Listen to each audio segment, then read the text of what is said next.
Hi guys, Bolt here once again.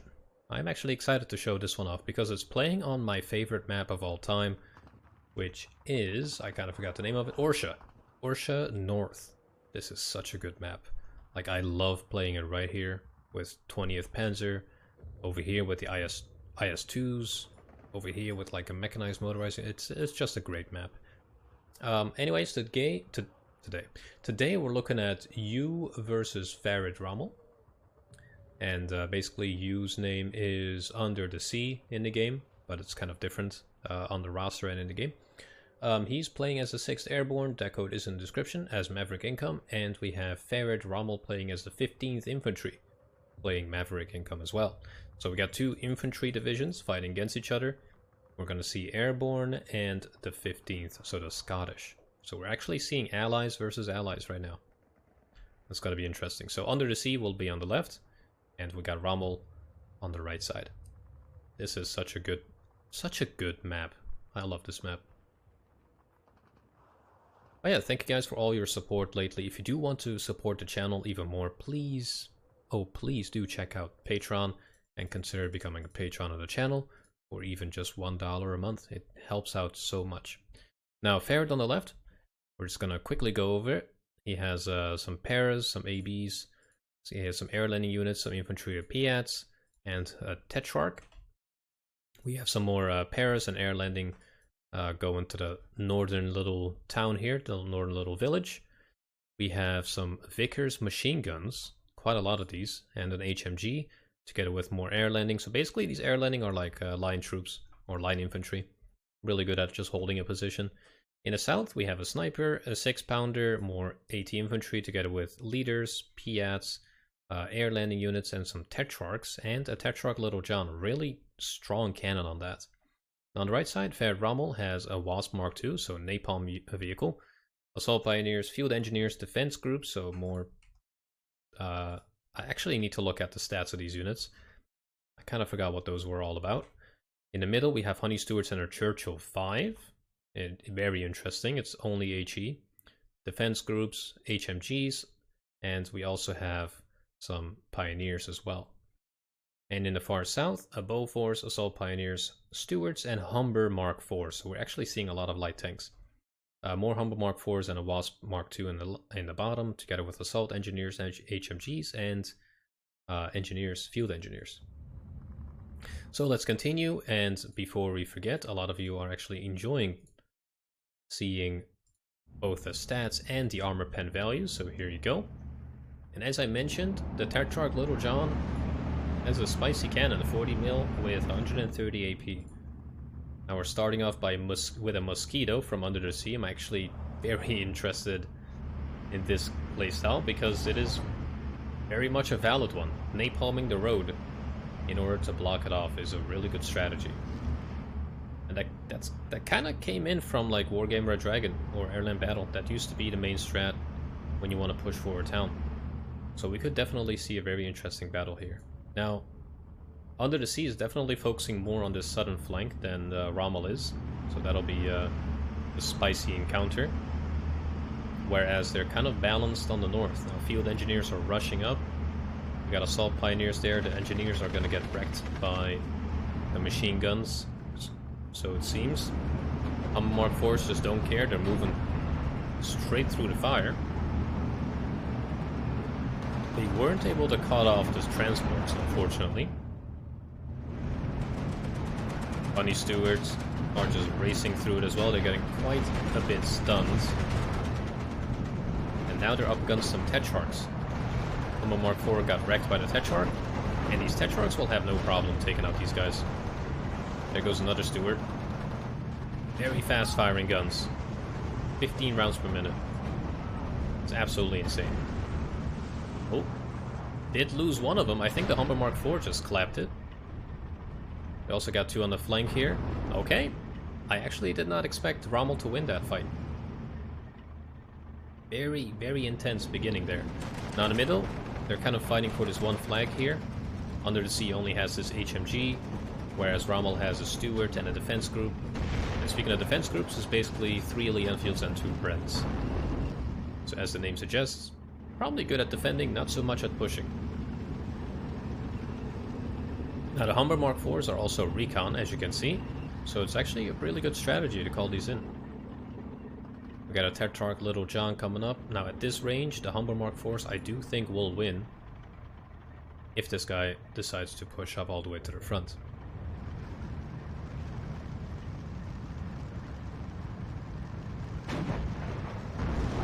Poor machine gun just got wrecked by that.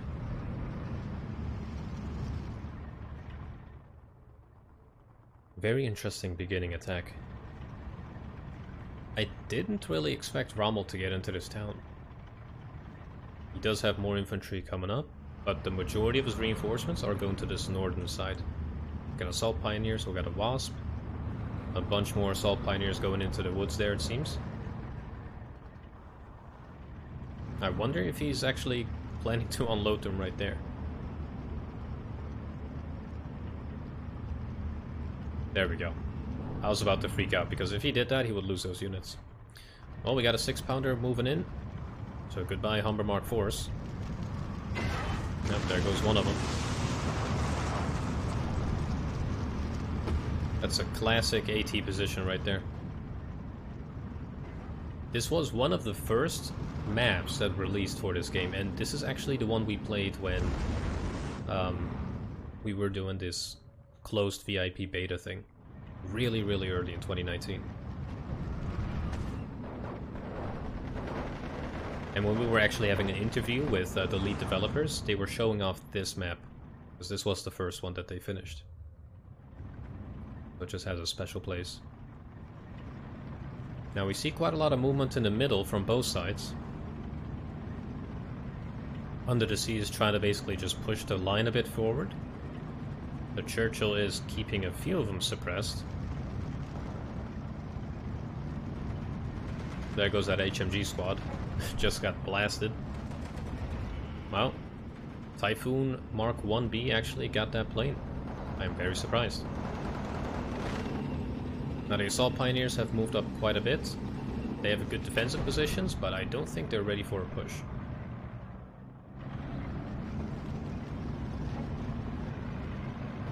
Humber Mark IV, they're kind of just trading shots, but the Tetrarch just has a better gun. There goes the HMG squad. Churchill did really well there. What I love seeing here is also the amount of AA. Very healthy amount of AA. Nope, that Wasp did not stand a chance. Now we see some movement over here in the south. Some pairs moving up. We got some Willie Pete's, Lee Enfields, Stens, and Brents. They just got the entire package. Air landing got blasted. I wonder if the Tetrarch is going to get one tapped by the Mark IV. It's quite possible. He's going to get the first shot, I think. You would think he has a line of sight on that. He kinda does, but I guess... No? I don't know. That was weird. Oh, here we go. Humber is gonna fire first. Gun jammed. That is lucky as hell. That's goodbye Tetrarch if it fires again. Yep. Very lucky there. Now we finally see some mortar gameplay here. Farid Rommel with his 107mm. Just panicking the 6-pounder. Over here in the south, or in the north, we got Honey Stewards pushing in.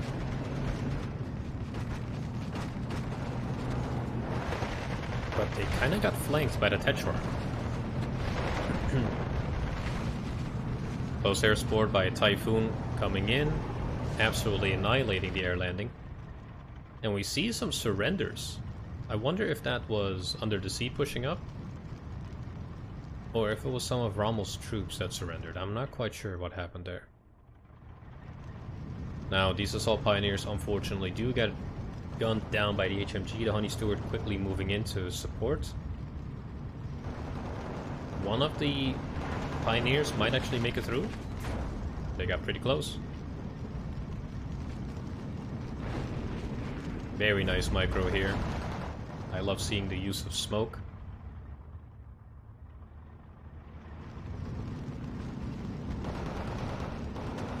Bunny Stewart got, wow, almost got side shot, but the front shot took it down anyways.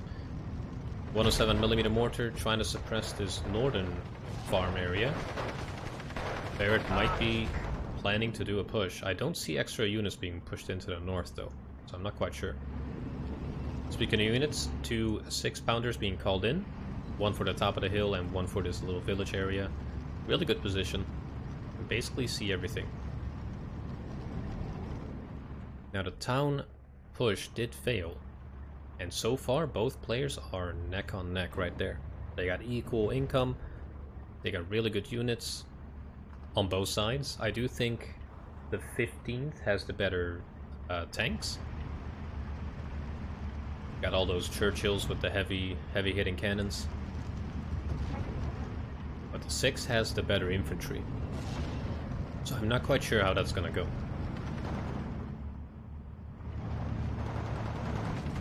Now, Under the Sea has spotted this opening here, quickly being countered by Rommel's field engineers called in. If the Tetrarch, though, gets to this position, it's going to be really hard to knock that thing out. Mortars keeping the rain on the town. And this is why what I meant with that mortars are just so much more useful than off-map.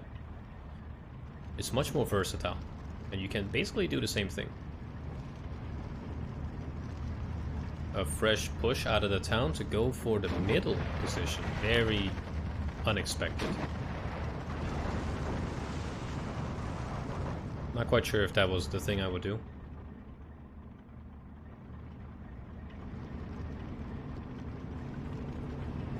Now both players are in a good defensive position. We got 6-pounder and a Centaur 4 over there. We got another 6-pounder over here with some machine guns, so like both players took over the large hills. So I don't really know who's gonna push where. Like, this is a bit of a problem though. I do think that Farid definitely needs to do something against this. The Tetrarch, really good move here. I hope for him that the Honey Steward can take that down easily. We do have a Typhoon coming up.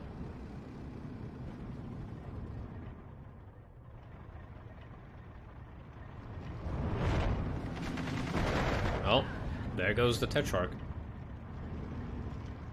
Now, is there going to be a push in the south? Because both players are building up big time here. Churchill versus Centaur, 95 HE or millimeter versus 95. Goodbye, Paris.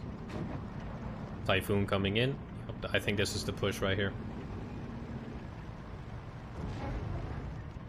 This has got to be the push.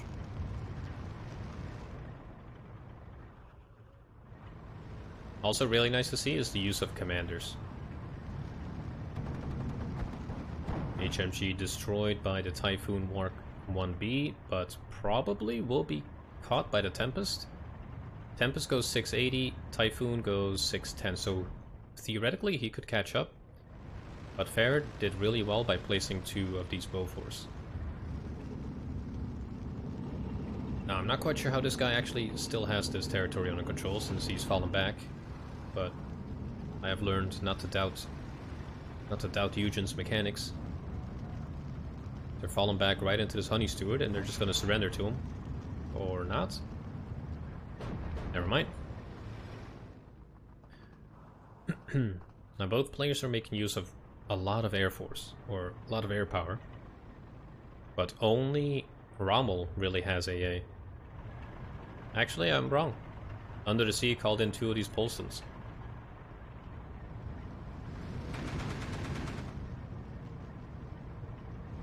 Now, fresh push for the middle farmland. This is usually the one that is heavily contested. But the funny thing is, none of the players are playing armored, and this is definitely an armored position. So you're seeing a lot of support vehicles being used at long range. Got another Mosquito coming in, it seems. Right on top of the Bofors.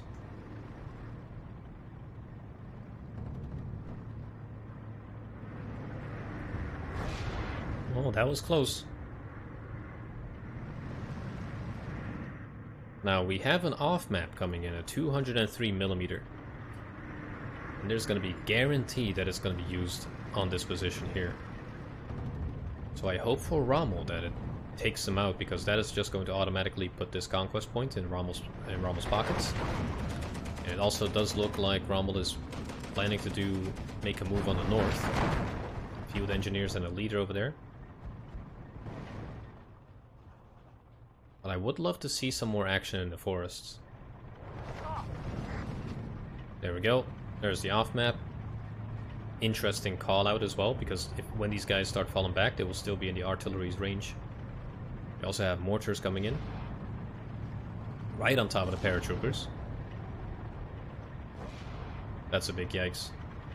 Now the off map. Imagine like 2 of them landing right here at the same time.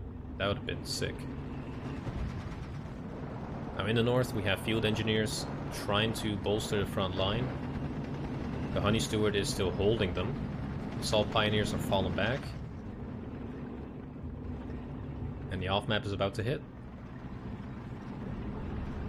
Will this change the flow of the battle? Because there's still 12 on 12.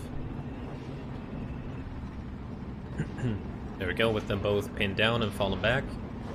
This conquest point is going straight to Rommel.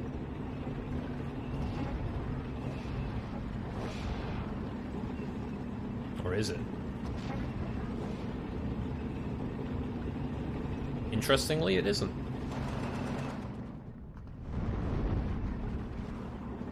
We see a fresh push by Under the Sea, lots of Tetrarchs and air landing moving up. More engineers being called in. Now, Rommel definitely lacks units in the south. He does have fire support.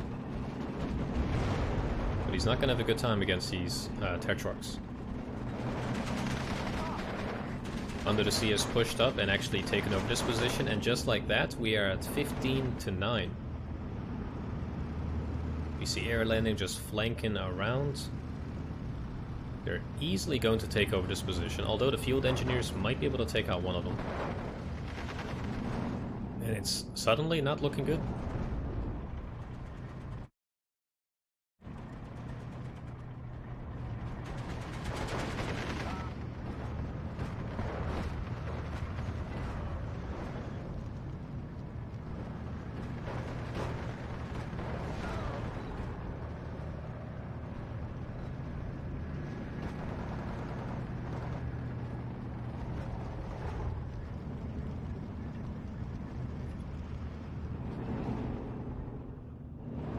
It's just one Humber versus the entire might of the 6th. That's a... yeah. That was a yikes right there. That puts another conquest point in Under the Sea's hands, putting him up to 16. That turned really quick. That turned really quick. Now remember, both players have the same income. So I'm wondering where all of Rommel's units are. He's calling in some rifles, but he's really been investing heavily on armored vehicles.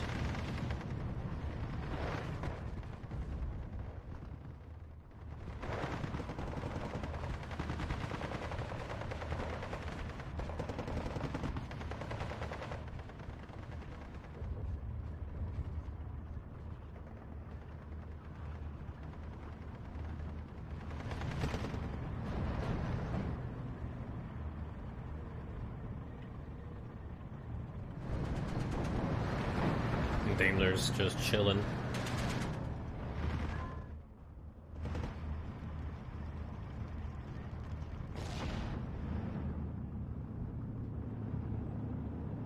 Yeah, I'm honestly not quite sure if Rommel can come back from this. The main mistake he made was he focused so much on the middle and left the flanks kind of empty. And it's the exact opposite of what you should do. You should always put more in the flanks and less in the middle if you have to sacrifice or make a choice. Because if they push the middle, you can pincer move it. But if they take the flank, you can't really pincer move it. You have to attack from one flank, or you have to counterattack from one flank. Does that make sense? Because if they attack this flank, like the only place fair Rommel can attack from is just straight in front of Under the Sea. Whereas if Under the Sea would have pushed all the way down to this position, Farid Rommel could push from both flanks and do a pincer move. Or even cut off the reinforcements. Now it's kind of impossible. So always go for the flanks, otherwise you're kind of doomed. If they take the flank, you're gone. So we got 18 minutes already in the pot. Major defeat in 6 minutes. And Rommel surrenders. Major defeat. That was definitely an example of why you should go for your flanks. Here's the kill losses list. Here's the kill list. Looking at the Scots here. You can pause whenever you want. There's the losses. And there's the experience. But yeah, that was the first match between Under the Sea and Rommel. There's going to be another one, so I hope you guys enjoyed. If you did, please do like this video. Subscribe for more Steel Division 2, because there is going to be more tournaments in the future, and I plan to cover them. All of them. So, hope you enjoyed. I'll see you guys back soon. Take care, guys.